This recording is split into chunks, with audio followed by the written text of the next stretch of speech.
Hello नमस्कार। तो कैसे हो आप सभी। स्वागत है आप सबका आपके अपने YouTube channel him study group में। तो आज आपके लिए एक और मॉक टेस्ट हम लेके हाजिर हैं, जिसमें कि आपका रहेगा HP GK रहेगा और आपका हिंदी जो है कि उसका ग्रामर रहेगा। ठीक है। तो जैसे कि आपको पता है कि आपके लिए जो मॉक टेस्ट है वो डेली अपलोड होते हैं। तो डेली आपके लिए मॉक टेस्ट जो अपलोड होते हैं, टाइम है शाम को 7:30 बजे। ठीक है। हर रोज़ शाम को 7:30 बजे आपके लिए मॉक टेस्ट अपलोड होते हैं। आपने वीडियो को जो वो टाइम से वॉच आउट कर लेना है। और आप हमारे टेलीग्राम चैनल से भी जुड़ सकते हैं, जिसका लिंक जो डिस्क्रिप्शन बॉक्स में दे रखा है। और ये जो मॉक टेस्ट है ये आपके अपकमिंग एग्ज़ाम, चाहे जो भी एग्ज़ाम हो आपका, जिसमें आपका हिंदी ग्रामर पूछा जाता है और HP GK पूछा जाता है, उन सब के लिए मोस्ट इम्पोर्टेंट रहने वाला है। तो चलिए स्टार्ट करते हैं आज का फर्स्ट क्वेश्चन। तो फर्स्ट क्वेश्चन आपका कि धर्म में कौन सा समास है। तो धर्म में कौन सा समास है। यहाँ पे धर्म और अधर्म हो तब कौन सा समास होगा। योजिक चिन्ह लगाएं, लेकिन आपके पास पूछा गया कि धर्म में कौन सा समास है। ठीक है। दो है, दोनों में आपका योजिक चिन्ह लगा हुआ होता है। वैसे तो आपको पता है कि जहाँ योजिक चिन्ह लगा हो वो आपका समास होता है द्वंद्व समास। कौन सा समास होता है। द्वंद्व समास हो जाता है। लेकिन आपने यहाँ क्या देखना है, योजिक चिन्ह भी देखना है और एक दूसरे के विपरीत है वो भी देखने हैं। अगर योजिक चिन्ह है और एक दूसरे के विपरीत है, योजिक चिन्ह है और एक दूसरे के विपरीत है, विलोम है, तो वो आपका समास होगा द्वंद्व समास। लेकिन सेम है, धर्म सेम है, तो वो आपका समास हो जाएगा अव्ययी भाव समास। ये थोड़ा सा ध्यान रखना है। अगर एक दूसरे के अपोजिट है तो वो होगा आपका द्वंद्व समास, और अगर एक दूसरे के अपोजिट नहीं है, सेम शब्द है, तो वो होगा अव्ययी भाव समास। यहाँ पर है धर्म, तो यहाँ पे अव्ययी भाव समास होगा। जैसे ऐसे होता है ये क्वेश्चन आपका कि अधर्म और डैश होता है अधर्म, तो कौन सा समास होता है। धर्म अधर्म, तो ये समास होता है आपका अव्ययी भाव। कौन सा। अव्ययी भाव समास हो जाता है। लेकिन यहाँ पे क्या है, धर्म, तो ये भी अव्ययी भाव समास है आपका। तो चलते हैं नेक्स्ट क्वेश्चन की ओर। नेक्स्ट क्वेश्चन आपका कि इनमें से कौन सा शब्द व्यक्तिवाचक संज्ञा नहीं है। ठीक है। कौन सा शब्द है इसमें जो व्यक्तिवाचक संज्ञा है। हाँ, व्यक्तिवाचक संज्ञा नहीं है। हाँ सॉरी, इनमें से कौन सा शब्द है जो व्यक्तिवाचक संज्ञा आपकी नहीं है। किस शब्द में जो वो व्यक्तिवाचक संज्ञा नहीं है।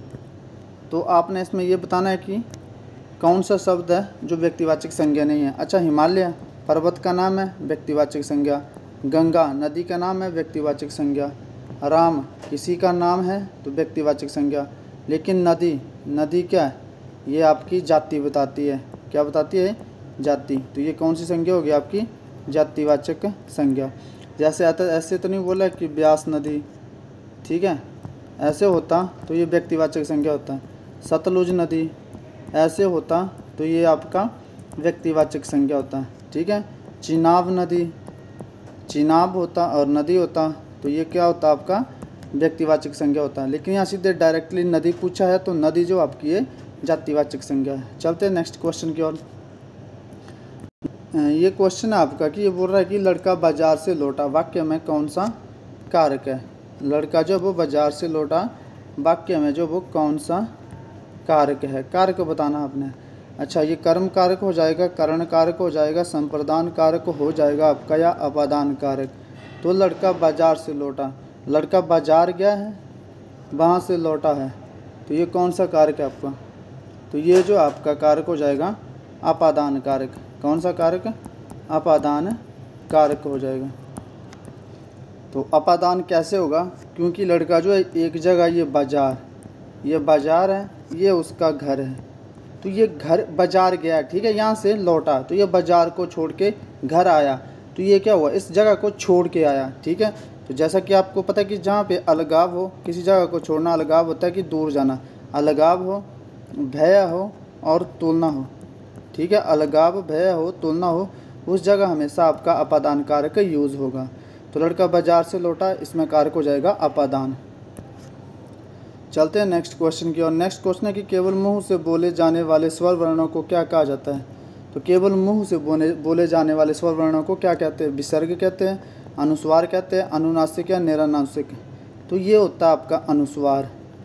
ठीक है, ये होता है आपका अनुस्वार ये होता है आपका अनुनासिक, अनुनासिक।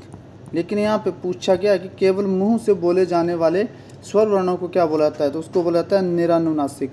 ठीक है, निरानुनासिक। चलते हैं नेक्स्ट क्वेश्चन की ओर।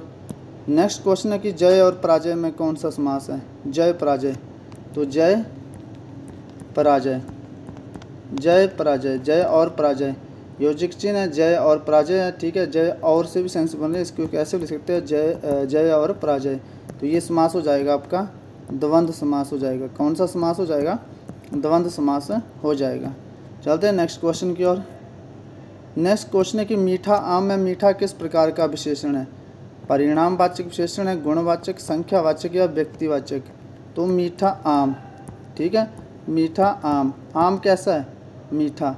आम का गुण क्या है? ये गुणवाचक है। गुण कैसा है? ये इसका गुण है कि ये मीठा है। ठीक है, तो इसमें कौन सा समास हो जाएगा? कौन सा आपका विशेषण हो जाएगा? गुणवाचक विशेषण हो जाएगा। मीठा आम है, मीठा जो ये गुणवाचक विशेषण। चलते हैं नेक्स्ट क्वेश्चन की ओर। नेक्स्ट क्वेश्चन आपका कि अलंकार का शाब्दिक अर्थ क्या है? तो अलंकार का शाब्दिक अर्थ बताना आपने, तो विशिष्ट हो जाएगा, वस्त्र हो जाएगा, वर्ण हो जाएगा या आभूषण? तो अलंकार का जो वो शाब्दिक अर्थ है वो है आभूषण। आभूषण जो है अलंकार का शाब्दिक अर्थ है।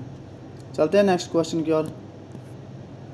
नेक्स्ट क्वेश्चन है आपका लाल घोड़ा तेज दौड़ता है, तो इसमें क्या क्रिया विशेषण बताना आपने, तो इसमें आपने क्रिया विशेषण बताना है। ठीक है, तो लाल घोड़ा क्या है?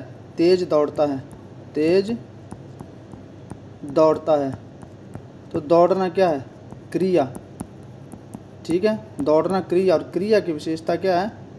क्रिया की विशेषता है कि वो तेज दौड़ता है। क्रिया क्या हो रही है? दौड़ना, लेकिन दौड़ कैसा रहा है? तेज दौड़ रहा है। तो इसमें तेज जो है वो आपका क्या? क्रिया विशेषण हो जाएगा। चलते हैं नेक्स्ट क्वेश्चन की ओर। नेक्स्ट क्वेश्चन आपका कि गाय में कौन सी संज्ञा है? व्यक्तिवाचक संज्ञा है, भाववाचक, द्रव्यवाचक या जातिवाचक? तो गाय, गाय में जो आपकी संज्ञा है जातिवाचक संज्ञा है। ठीक है, क्योंकि ये गाय जो वो सबकी प्रकृति बताती है। नील गाय, ठीक है, जंगली गाय या देसी गाय, जर्सी गाय, मतलब गाय की क्या मतलब इसकी अलग अलग नस्लें होती हैं। तो ये नस्लों जो अगर नस्ल स्पेशल नस्ल को रिप्रेजेंट कर दिया तो वहाँ व्यक्तिवाचक, लेकिन यहाँ सिर्फ गाय बोला गया तो गाय तो कई प्रकार की है, तो ये आपकी गाय कौन सी संज्ञा हो जाएगी? जातिवाचक संज्ञा। चलती है नेक्स्ट क्वेश्चन की ओर। नेक्स्ट क्वेश्चन है कि रौद्र रस का स्थायी भाव क्या है? तो अब अपना रौद्र रस का स्थायी भाव बताना है। क्रोध हो जाएगा, विस्मय हो जाएगा, शोक हो जाएगा या भय हो जाएगा? तो रौद्र रस का स्थायी भाव क्या हो जाएगा? तो रौद्र रस का स्थायी भाव जो आपका वो हो जाएगा क्रोध। क्रोध जो रौद्र रस का स्थायी भाव हो जाएगा।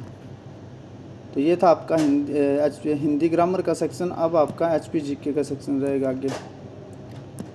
HP GK का फर्स्ट क्वेश्चन है कि किन्नौर में कौन सी नदी बहती है? तो इसका आंसर क्या होगा कि किन्नौर में कौन सी नदी बहती है? तो रावी बहती है, चिनाब बहती है, यमुना या सतलुज? तो किन्नौर में जो आपकी नदी बहती है वो है सतलुज नदी। सतलुज नदी जो आपकी है किन्नौर में बहती है। चलते हैं नेक्स्ट क्वेश्चन की ओर। नेक्स्ट क्वेश्चन आपका कि मणिकर्ण मंदिर जो वो किस नदी के किनारे व्यवस्थित है या स्थित है? तो रावी नदी के किनारे, चिनाब के किनारे, ब्यास या पार्वती? तो मणिकर्ण मंदिर जो वो पार्वती नदी के किनारे स्थित है, पार्वती नदी। और पार्वती नदी किसकी सहायक नदी है? ये है ब्यास की सहायक नदी। तो मणिकर्ण मंदिर जो आपका पार्वती नदी के किनारे स्थित है। चलते हैं नेक्स्ट क्वेश्चन की ओर। नेक्स्ट क्वेश्चन आपका कि ऊहल किसकी सहायक नदी है? तो ऊहल जो वो ब्यास की सहायक नदी है, रावी की, सतलुज की या फिर यमुना की? तो ऊहल जो आपकी ये है आपकी ब्यास की सहायक नदी। ऊहल हो गया, पार्वती हो गया, ठीक है, ये आपकी ब्यास की सहायक नदियां हैं। तो ऊहल जो आपकी ब्यास की सहायक नदी है। चलते हैं नेक्स्ट क्वेश्चन की ओर। गिरि और बाटा किसकी सहायक नदी है? मोस्ट इंपॉर्टेंट क्वेश्चन है ये। ठीक है, तो ये ब्यास की सहायक नदियाँ सतलुज की, यमुना की या चिनाब की? तो गिरि और बाटा जो आपकी है यमुना की सहायक नदियाँ, गिरि और बाटा यमुना की सहायक नदियाँ हैं। चलते हैं नेक्स्ट क्वेश्चन की ओर। नेक्स्ट क्वेश्चन है कि बांदली वन्य जीव अभयारण्य किस जिले में स्थित है? तो जैसा कि आपको पता है कि बांदली हो गया, बांदली वन्य जीव अभयारण्य, शिकारी देवी हो गया, ठीक है, नरगू हो गया, ये सारे जो वन्य जीव अभयारण्य ये हिमाचल प्रदेश के मंडी डिस्ट्रिक्ट में स्थित हैं। तो बांधली जब वन्य जीव अभयारण्य किस जिले में स्थित है? ये मंडी जिले में स्थित है। तो ये था आज का आपका सेशन। आई होप आपको सेशन पसंद आया होगा। तो मिलते हैं नेक्स्ट सेशन में, तब तक के लिए जय हिंद, जय भारत।